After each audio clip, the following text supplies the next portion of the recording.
Well, you're still watching today's edition of Plus Politics, and now joining us in our Lagos studio, we have Daniel Odupe, a legal practitioner. Good evening and many thanks for joining us. And still staying behind, we also have Francis Chilaka, a political analyst. Now, before the short break, we were talking about certain little pertinent issues here and there. But now, quickly, Daniel, weighing on this matter, President Muhammadu Buhari has been tutored by the Minister of Labour and Employment as being the most Labour-friendly president we've had so far in the country. What do you make of the statement? I think we should not attach too much importance to the statement. It's simply a political statement.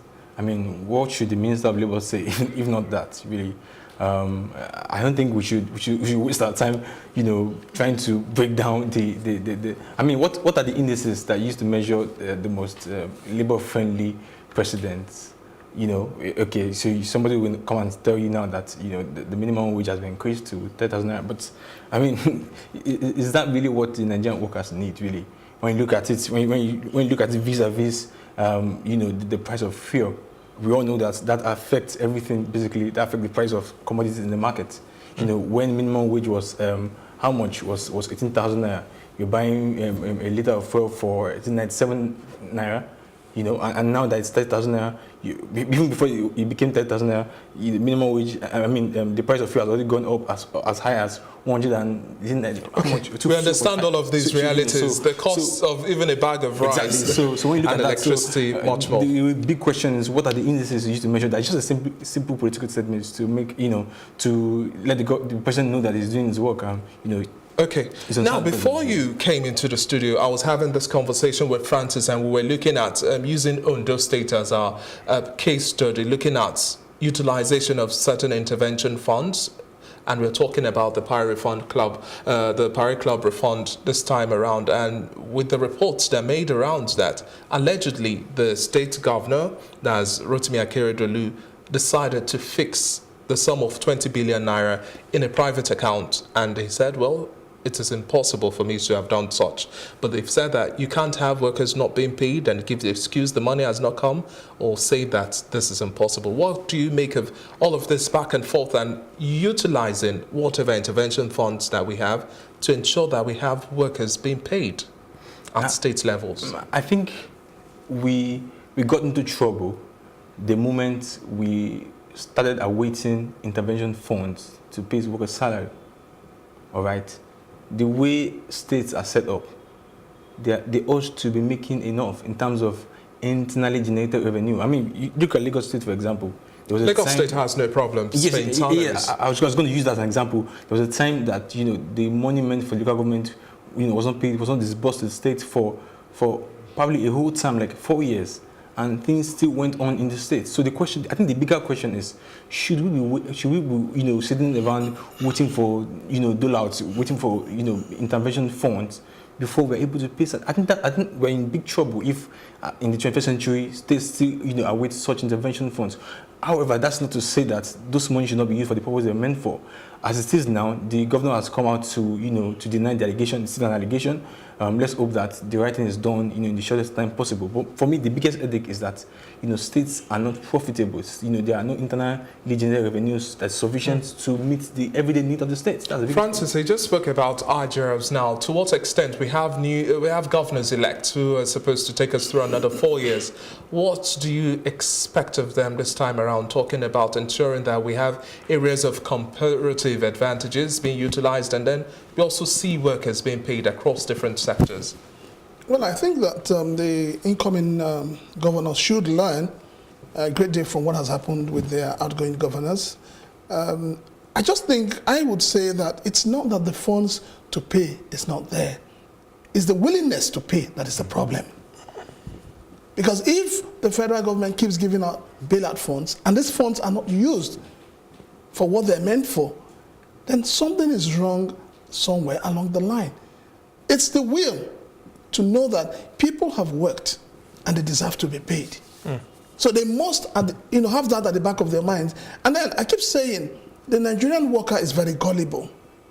That is why government keeps taking advantage of them. Because if I work for you for 2 months and you don't pay me, I'll sit in my house. But they don't ever do that. We remember some state governors said that, well, you could use half of your time and go to farm, isn't it? Is that what they're employed for? I mean, these are statements that these governors make, and I laugh sometimes because, you know, it's as if when they become governors, some of them become governors, they lose every sense of reasoning. So simply put, it's inexcusable to say that you are putting people to work and not paying them. So, okay, let's refocus now to some other issues. Now, in 2016, the EFCC detected no less than 40,000 ghost workers on the payroll of federal government. Now we're talking about minimizing leakages here and there and helping the government this time around. But when you have as much as 40,000 ghost workers in 2016, and then between 2017 and last year, government came out to say that, well, we had 206 billion naira saved in terms of salaries of federal civil servants during 2018 and 2017. And these were from blocking all of this little financial leakages here and there of ghost workers. But statistics still have it that this trend or this menace continues to go high. How do we checkmate this situation? Who is to blame for it, first and foremost? The system. Who is the system? We do not have a system that dictates who a ghost worker is. We do not have a database. I keep saying it each time. We need a database. We need to know how many. I mean, people say Nigeria is about 200 million, isn't it? Who is giving you that information? The last census we had was in 2006. Some say we are 190, 180, 200. We don't know what we are. Yes, we keep relying on United Nations. United Nations said this. United Nations said that. What is holding us from doing a census? What is holding us from having a database? What is stopping us from having a system where every Nigerian is registered? I thought that, you know, the introduction of BVM would have done that. When the GSM people started doing biometrics, I thought we would have leveraged on that. We do not have a database. Just as you don't have a database for employers, you don't have a database for security issues. For instance, somebody goes to Ogun State and commits a crime and absconds and comes to Lagos State and commits the same crime. Now, even if in Ogun State he's arrested and they take it down on pieces of paper and all of that, he comes to Lagos to commit the same crime. There is nothing to show that the person has become a criminal somewhere else. What punitive measures do you expect to be put in place now in areas of ministries, departments and agencies where we find out that there are ghost workers and there are heads supervising all of those agencies? Sack the heads to start with. Sack or dismiss, would you say?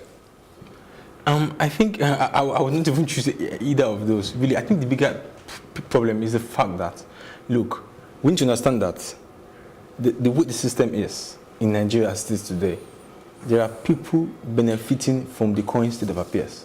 Because, I mean, my colleague here just mentioned, the fact that, we're not using, databases and all of that. Those things are supposed to be in place, but what happened to those who are supposed to monitor it? Because when you deploy all of those things, you're able to monitor. You're able to ascertain the actual number of people. Highlighting the issue, what can we do? Well, since those who are supposed to do the right thing are not willing, I think as a worker, as a Nigerian worker, we need to demand the right action. I keep saying this, that we need to, because I mean it just shows that the willingness is not there to make sure that, because at the end of the day, who loses the most? It is the Nigerian worker.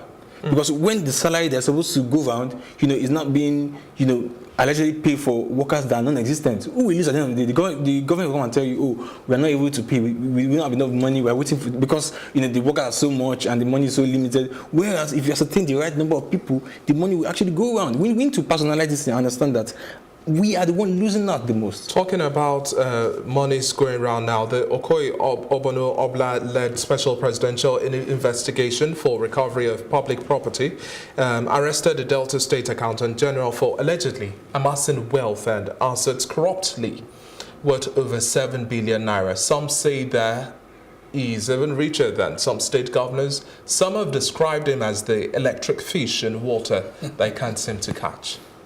What do you make of this report and having sanctions put in place to ensure that in areas where we find state actors or civil servants or any worker at all defaulting, he or she has to face the music? No, I totally agree with that. And I think the justice system needs to... But it's still an allegation, though. Yes, I know. But what I'm saying is that... But my point is this. We've had certain instances where some people just seems to beat the justice system. Yes, but what I'm saying is that the justice system needs to wake up.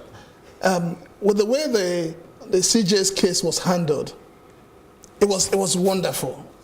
Even though some of us didn't totally agree with the procedure, but what we're saying is that it didn't last long before the case was closed. And I think this is what the kind of system we want to work in Nigeria. So we should replicate such. Now, for the lack of time, we're running out of time quickly. Let's talk about the Federal Character Commission also expressing concerns over the penchant for lopsidedness when it comes to federal character procedures, and following this when it comes to employment of staff and then other appointments in ministries, departments and agencies.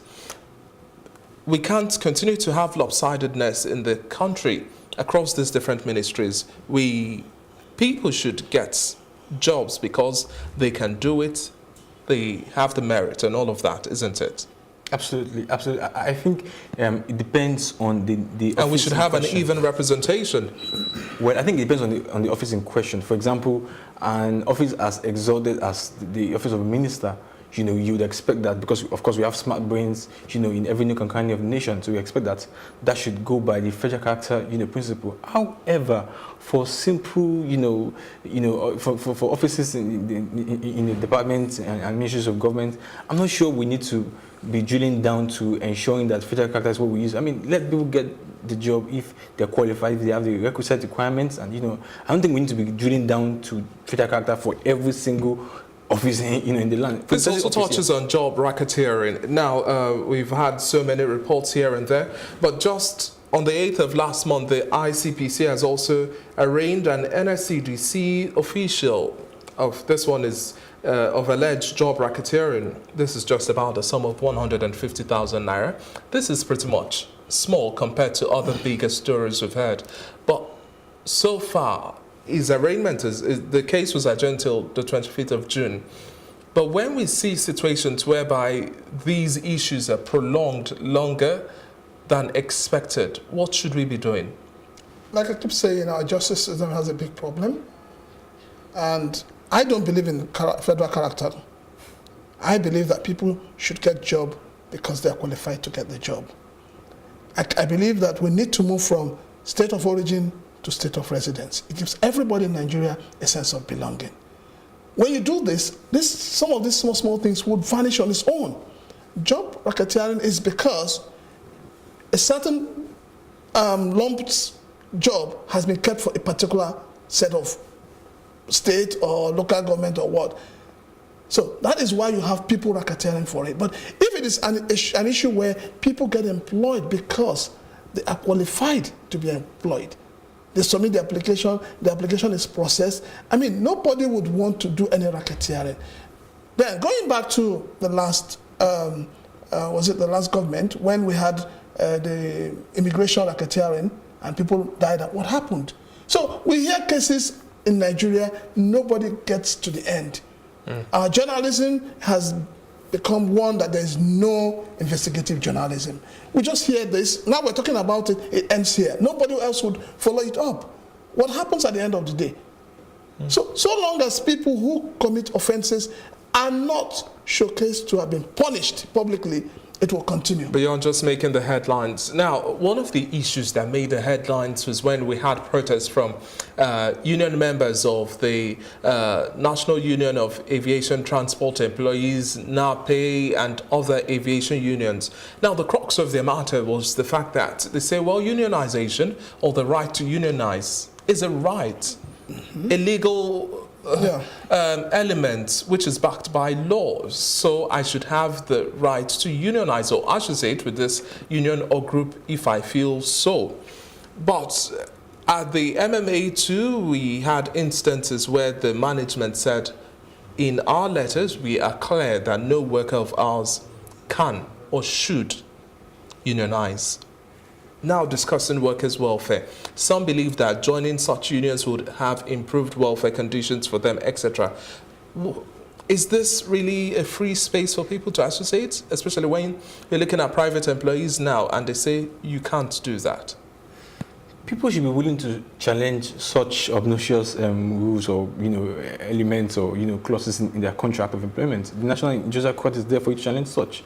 It is not correct for you not to allow people to unionize, so to speak. People must be able to. I mean, it's enshrined in the Constitution as part of freedom of association. As long as it's a lawful assembly, as long as you are not coming together to fulfill an illegal purpose, you should be free to come together and protect your interests. That's a fundamental human right. Nobody should be denied that. The Industrial Court is there to challenge such. I don't think it will stand if it gets to court.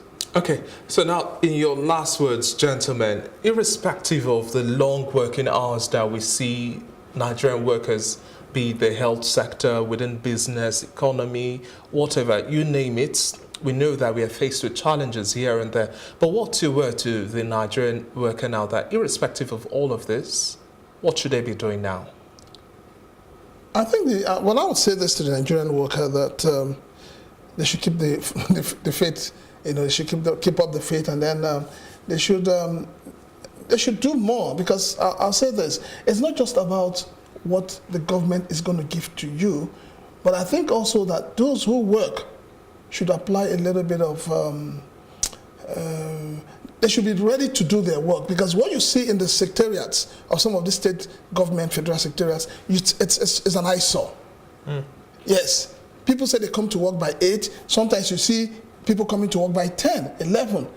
And you have somebody, your file disappears in the ministries if you're not ready to pay some money.